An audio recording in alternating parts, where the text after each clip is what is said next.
है कि 2000 रुपए के नोट अब सर्कुलेशन से बाहर हो जाएंगे, यानी बैंक से अब आपको 2000 रुपए के नोट नहीं मिलेंगे। आरबीआई ने 19 मई को एक प्रेस रिलीज जारी करके ये जानकारी दी है। आरबीआई के मुताबिक ये नोट 30 सितंबर तक लीगल टेंडर रहेंगे, यानी तब तक आपके पास रखे ये नोट वैध रहेंगे। हालांकि आरबीआई ने यह भी कहा है कि जिन लोगों के पास 2000 रुपए के नोट हैं वो इसे 30 सितंबर 2023 तक जमा कर सकते हैं। 7 साल पहले 8 नवंबर 2016 को मोदी सरकार ने 500 और 1000 रुपए के नोटों को अचानक बंद कर दिया था। उनका कहना था कि इससे काले धन और आतंकी फंडिंग पर रोक लगेगी। पुराने नोटों के बदले 500 और 2000 रुपए के नए नोट बाजार में आए थे। लंबे समय से खबरें भी ये चल रही थी कि 2000 रुपए के नोटों की छपाई नहीं हो रही है।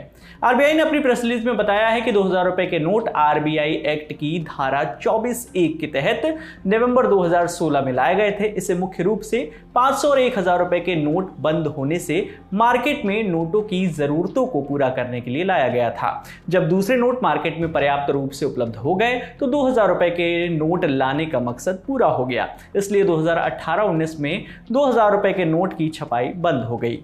आरबीआई के मुताबिक जिन लोगों के पास 2000 रुपए के नोट हैं वो उसे बैंक में जमा कर सकते हैं या उसके बदले दूसरे नोट भी ले सकते हैं। बैंकों को कोई दिक्कत ना हो इसके लिए नोट बदलने की सीमा 20,000 रुपए रखी गई है, यानी एक बार में आप 20,000 रुपए तक के नोट एक्सचेंज कर सकते हैं। यह सुविधा 23 मई से शुरू होगी और 30 सितंबर तक जारी रहेगी। इसके अलावा आरबीआई की 19 रीजनल ब्रांच जो है वहां पर भी नोट एक्सचेंज किए जा सकेंगे। आरबीआई ने बैंकों को यह भी सलाह दी है कि वो 2000 रुपए के नोट तत्काल प्रभाव से जारी करना बंद कर दे। इस बारे में वॉइस ऑफ बैंकिंग के फाउंडर अश्विनी राणा क्या कुछ कहते हैं, सुनिए।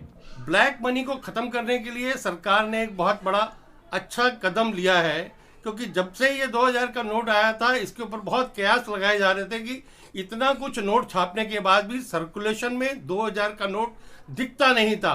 सारे लोग ने जो ब्लैक मार्केटर वाले थे उन्होंने पूरे 2000 के नोटों को सबको होल्डिंग पे लगा लिया था, यानी इकोनॉमी के अंदर जो कैश है उस कैश को उन्होंने होल्ड करके रखा था और उस कैश का, उस करेंसी का देश की अर्थव्यवस्था के ऊपर कोई असर नहीं हो रहा था। पूरी देश की इकोनॉमी जो है उसको होल्ड करके रखा था। तो ऐसे में सरकार का, रिजर्व बैंक का ये जो कदम है 2000 के नोट को सर्कुलेशन से बाहर करना, ये बहुत ही सही समय पर उठाया गया एक कदम है। हालांकि लोगों को भयभीत होने की जरूरत नहीं है। सरकार ने, रिजर्व बैंक ने उसको लीगल टेंडर अभी माना है और 30 सितंबर तक आप 20,000 तक के 2000 के नोट बदल सकते हैं, बैंक में जमा करा सकते हैं। इसलिए पैनिक करने की जरूरत नहीं और बैंकों में जाकर भीड़ करने की भी आवश्यकता इस समय पर नहीं है। आरबीआई ने एक और जानकारी दी है, वो ये कि 2000 रुपए के 89% नोट मार्च 2017 से पहले जारी हुए थे।